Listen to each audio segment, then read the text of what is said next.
Приветствую всех на канале Магия Песка. Мои дорогие зрители, меня зовут Ольга, и сегодня для вас я сделаю отсыпочку на такую тему. Что вас ждет и что с вами случится за 48 часов. Загадайте, пожалуйста, на себя, и пусть нужная информация у вас, мои хорошие, обязательно найдет. Я прошу высшие силы дать мне возможность ответить на все ваши вопросы и послать для вас только лишь самую важную, нужную и полезную информацию.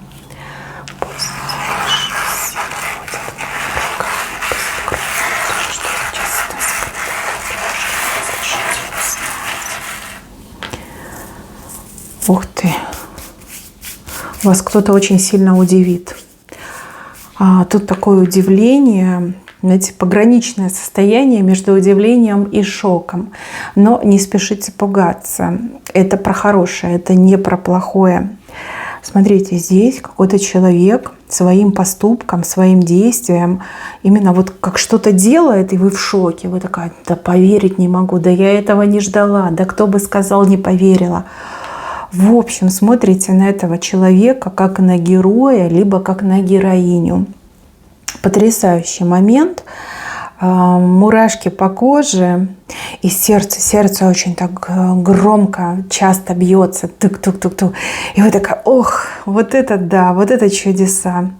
Человек растет в ваших глазах, и даже если этот человек в прошлом как-то себя там, не очень хорошо показал, может быть, даже какое-то разочарование было у вас от этого человека, теперь вы все забудете, скажете: все, простила, я тебе все простила, потому что да, действительно ты герой, либо да, ты героиня.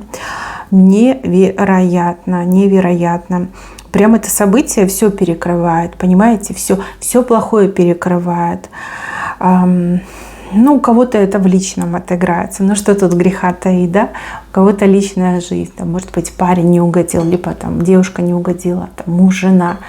У кого-то это отыграется по работе, у кого-то в дружбе.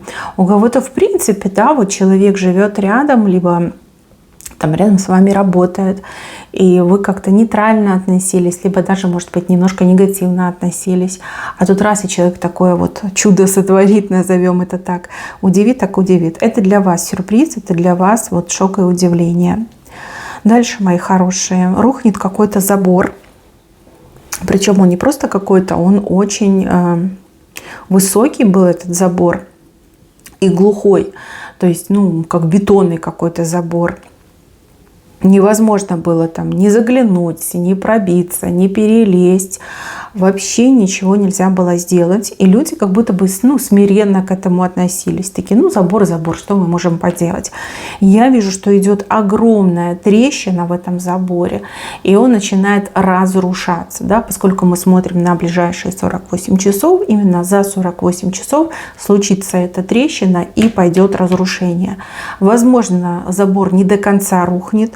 Возможно, это только в процессе все идет, но тем не менее. Здесь ликование, здесь радость, здесь все счастливые ходят, друг друга обнимают, поздравляют, целуют. Как важные изменения, они начнутся в ближайшие 48 часов. Забором могут показать какой-то запрет, какой-то блок, невозможность что-то сделать, что-то реализовать. Может быть, даже борьба за какие-то права, за какие-то возможности для людей. То есть вы об этом тоже узнаете, и вы прям с интересом наблюдаете, и вы полны положительных эмоций. Этому забору, правда, может быть и не 48 часов, но тем не менее ему недолго осталось. Идет прям тотальное разрушение этого забора со временем. Еще я вижу, что вы какой-то разговор, вас ожидает разговор, вы с кем-то будете говорить. Причем разговор больше похож как телефон, да? Мессенджер, телефон, может быть, даже как по видеосвязи, даже с кем-то будете говорить. Разговорчик очень долгий, причем такой, знаете, часика на 2, наверное, не меньше, чем на 40 минут. Так быстро время пролетит, вы даже не заметите. Увлеченный разговор, с кем-то будете общаться, может быть, давно не виделись, может быть, давно не общались, может быть, действительно какие-то потрясающие, интересные новости, вот есть о чем поговорить, да, вот что там вам раскроется. Прям так время у вас пролетит, вы даже что-то не успеете сделать. Скажете, а ладно, зато вот эти эмоции, зато информация вот я получила. Можете говорить как с мужчиной, так и с женщиной. Может быть, человек там друг, подруга, может быть, кто-то из родственников. Но разговор прям такой серьезный будет. Ну, в плане серьезный, долгий, да, он будет долгий и очень интересный. Вот. Много времени уйдет. Так, еще кого-то утешать будете. Утешать. Человеку нужно утешение, скорее всего, нужна эмоциональная поддержка. И человек закрылся как-то в себе, вот сидит, как будто бы, знаете, одиночка, отшельник, а вы то ли узнаете, то ли увидите, вы начнете с этим человеком общаться, там, просить, чтобы рассказала, и человек начнет рассказывать какие-то ужасные вещи, у вас прям сердце будет сжиматься, так вам будет жаль этого человека, прям захочется что-то сделать. Но, пожалуйста, ничего не делайте. Сейчас объясню почему. Человеку не нужна помощь как таковая, человеку просто нужно выговориться. И опять же, у всех свое восприятие. То, что человек воспринял как какой-то ужас, и вам об этом рассказывают, на самом деле может быть чем-то, вполне себе безобидным, либо нейтральным. Да, у каждого свой порог чувствительности. И если для вас там чей-то кривой взгляд, это типа вообще ерунда какая-то, и вы думаете, господи, видно, лицо кривое, да, поэтому так и смотрит, то для этого человека это трагедия. Человек такой, все, это конец, да, то есть, драма какая-то идет. И поэтому помогать не надо, а эмоционально поддержать, да, это самое то. Кстати, человек вам будет очень сильно благодарен. Сначала человек не хочет говорить, потом он начинает говорить, а потом он уже не может остановиться. И будет, конечно, очень благодарен, что вы подошли, поинтересовались, выслушали, да, вот там посочувствовали, пособолезновали, да, вот этому будет очень благодарен. Да, порог чувствительности у разных людей разный, да. Так что помогать не надо, просто надо выслушать и пожалеть. Да? Вот мне идет именно такая информация. Так, еще у какой-то мажористой женщины беда-горюшка. Причем такое серьезное, знаете, вот никто не ждал. Никто не ждал, а оно пришло. Эту женщину вы знаете очно, либо заочно. То есть вы можете общаться с ней, а можете просто ее где-то вот видеть, наблюдать. Может быть, даже она живет где-то там в другом городе, в другой стране, но она вам известна, эта женщина. И прям такая, знаете, либо очень состоявшаяся, очень состоятельная, либо, как известная, популярная, да, назовем так. Вот у нее прям беда-горюшка, и эта женщина, она об этом как-то будет рассказывать, либо, может, какие-то сборы объявлять, может, там о помощи просить. И вы знаете, она это сделает настолько вот как-то грязно, некрасиво, что от нее прям люди будут отворачиваться, вот прям пачками будут отворачиваться. Те, кто там ее любил, уважал, ценил, там готов был за нее пойти до конца, услышав ее слова, услышав ее манеру, услышав ее подачу. То есть, допустим, богатый человек говорит, вот, и у меня там миллионы, и я там лишился миллиона. Там, ребятки, давайте, скиньтесь мне, помогите. И люди скажут, да ты что, белины объелась. Мы живем там, буквально на скромные деньги, в голову не приходит ни у кого ничего просить. А ты тут, понимаешь, миллионами ворочаешь, и ты просишь, чтобы тебе люди скинулись. Да? Вот как-то от нее все отвернутся. То есть она сама буквально запустит для себя этот крах, да, крах своей жизни. Она лишается репутации, хорошего отношения, хорошего обращения, там, любви, общества лишается. В общем, сама себе натворит, грубо говоря. Она надеялась, что у нее будет 6, а у нее 9 пойдет. То есть надеялась, что там все ее пожалеют, все для нее все сделают, а 9 разрушения пойдет. Еще люди отвернутся. Что есть, то есть. Сама себе виновата. Не надо было так зажираться. Дальше, мои хорошие, вижу романтику между мужчиной и женщиной. Причем романтика у кого-то именно романтическая встреча со всеми вытекающими, со страстью. А у кого-то идет романтика в виде нежности, теплоты и понимания, что мы все-таки родные. Да? Возможно, вы только лишь начинаете общаться, встречаться, и у вас там страстная эта волна накроет, а у кого-то наоборот, вы там 20-30 лет в паре, в браке, и уже казалось, все остыло, да, либо вы там отделились, отдалились друг от друга. А нет, вот идет такой момент, когда вы понимаете, что все-таки, а мы друг друга любим, а не зря мы вместе, а мы семья, да, мы настоящая пара. Вот прям каждая клеточка вашего тела вот этой романтикой будет наполнена. Ну и у мужчины то же самое. Если вы мужчина, то у женщины то же самое. Да? Прям какие-то прям эмоции на кончиках пальцев. И они такие прям теплые, завораживающие. Ну а если по страсти пойдет, то тоже будет очень-очень неплохо. Еще, мои хорошие, я вижу, что вы птиц будете запускать, вы с кем-то будете созваниваться, либо с кем-то будете переписываться. Может быть, куда-то будете записываться, еще такой момент. Здесь не одна птица, здесь как минимум 2, хотя может быть еще и больше. Ну, по крайней мере, 2 птицы, они абсолютно успешные. Вот как вы затеяли, задумали, так оно и будет. Либо эти 2 обращения, они будут подтверждены, одобрены, да, то есть вам придет ответ, что да, мы вас там записали, мы вас одобрили, мы там сделаем так, как вам нужно. То есть, в принципе, 2 птицы – это уже хороший результат. Да? Вот. За такой короткий срок, 48 часов, 2 птицы – вполне себе приемлемый результат. Дальше. Вы откажетесь от чьего-то дырявого зонтика. Ну, зонтик – это вообще защита, да? Возможно, вам кто-то защиту предоставлял, а она оказалась дырявой. То есть человек только лишь говорил, но ничего не делал. То есть человек говорит, я там тебя защищу, я за тебя договорюсь, я там за тебя что-то сделаю. А зонтик-то дырявый, да, и весь дождь лился на вас. То есть никакой защиты не было. И вы такая, так, спасибо, не надо, я лучше сама, заберите свой зонтик.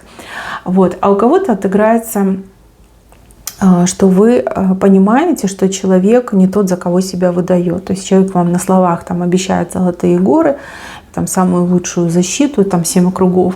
А оказывается, что человек и сам нуждается в защите. Да? То есть вы откажетесь и правильно поступите. Потому что человек, когда предоставлял вам защиту, скорее всего, как-то вас корил за это, либо требовал от вас каких-то там взаимовыгодных действий. Да? Ну типа, я тебя защищаю, но ты для меня сделай то и это. То есть вы свою часть сделки делали, а человек, с дырявым зонтиком, господи, он вас вообще ни от чего не защищал. Прям, знаете, легче станет. Вот действительно станет легче. Вы как будто бы от ярма какого-то избавитесь и от этой мнимой защиты, которая на самом деле вам вообще не помогала. Другой зонтик будете искать, либо сами себе зонтик сделаете. Это уже не важно. Прямо облегчение чувствуете. Дальше вижу женщину. Она как будто бы как управление берет на себя. Не знаю, это что, руль, штурвал, что это. Что-то интересное, но здесь, понимаете, сначала вы боитесь, а потом вы понимаете, что у вас просто нет выхода. И если вы это не сделаете, то корабль потонет, да, либо там разобьется об скалы, сядет на мель. Вы сами берете, беру удар на себя, да, берете на себя ответственность. И знаете, вопреки вашим страхам, у вас очень здорово это получится. Просто идеально получится.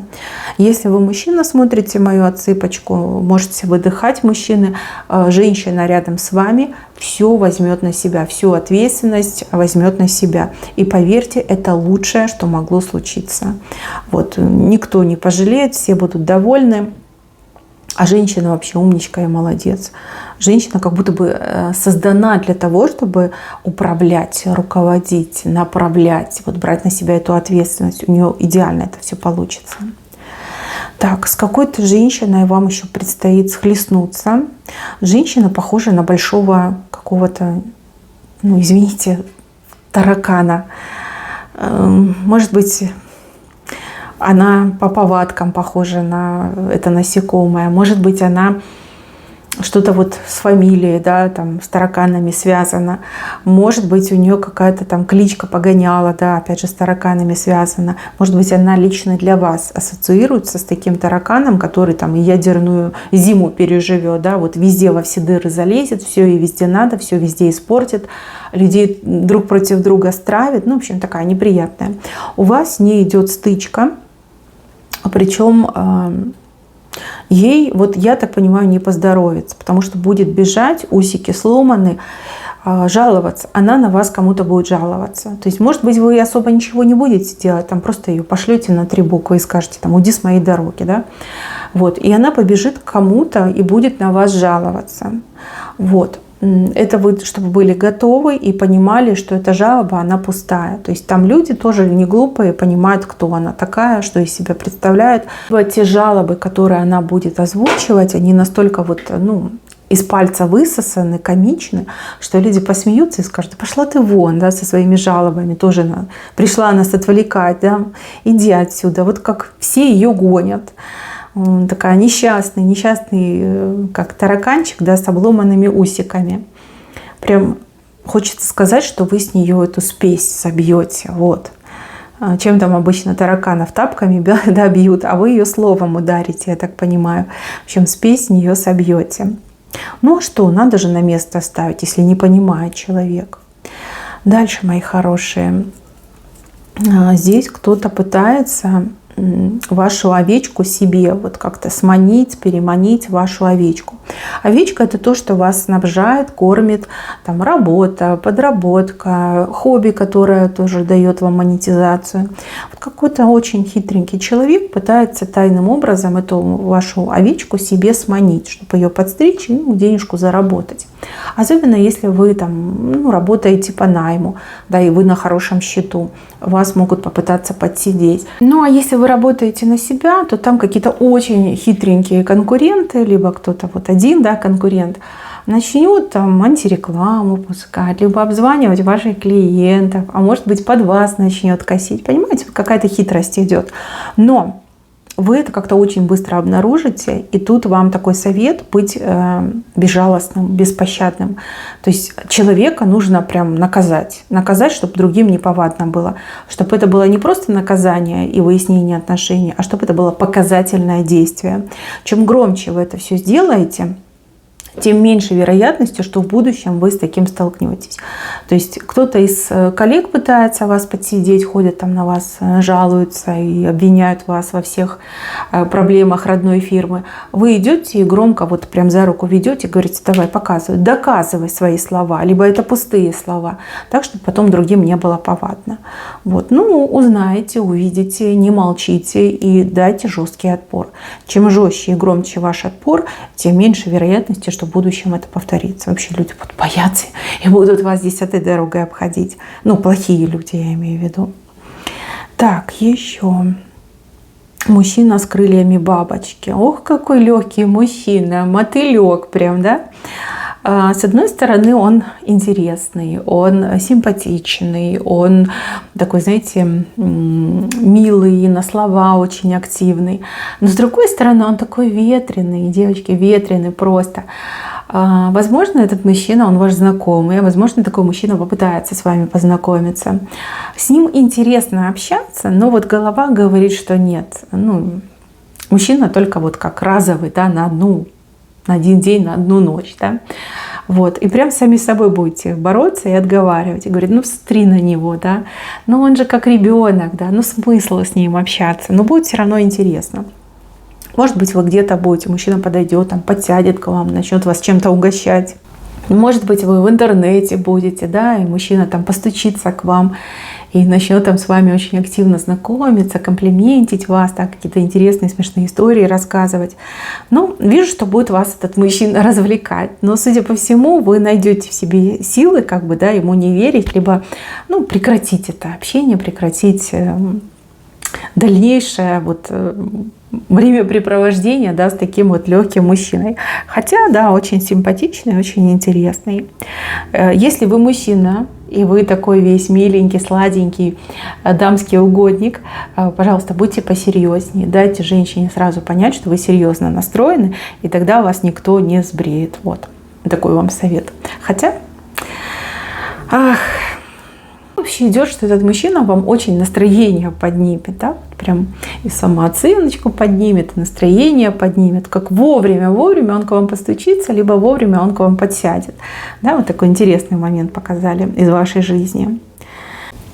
А вот здесь показано, что вы будете что-то мерять, примерять, может быть, в магазинчик зайдете, какие-то новые наряды, да, может быть, что-то приобретете себе.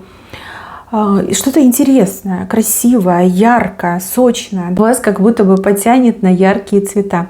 Мои хорошие, это общая отсыпка, но если вот с вами это случится, вас потянет именно на яркие цвета, такие, знаете, там зеленый яркий, либо яркий красный, либо там лазурный какой-нибудь.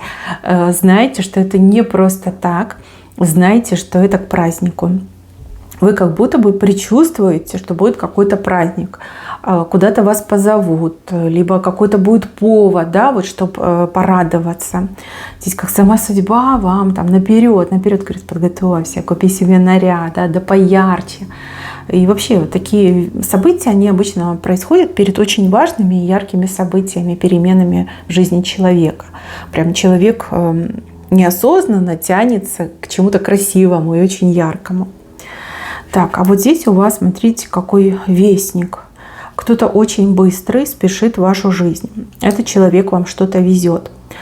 Мне идет, что это человек добрый вестник, но он очень быстро как-то влетит и вылетит из вашей жизни. Может быть, это курьер, может быть, это посыльный, может быть, это сотрудник там, какого-то почтового сервиса. Очень-очень быстрый человек, что-то вам везет, принесет, отдаст, вот, и вы даже опомниться не успеете. Но то, что он вам везет, вас явно порадует. Явно вам будет это приятно. Будь то деловое письмо, будь то какие-то документы, будь то какая-то посылка.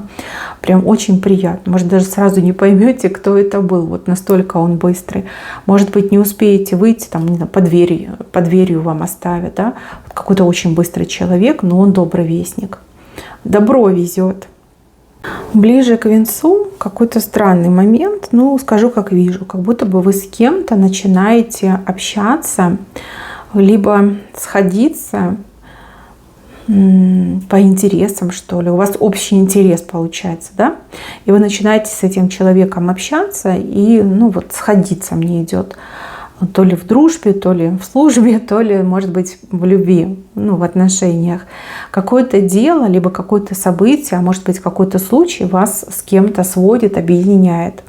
И я вам скажу, что это не просто так. Тут сама судьба старается, она видит, что вы, ну, вот в данный период времени, да, два человека нуждаются в друг друге.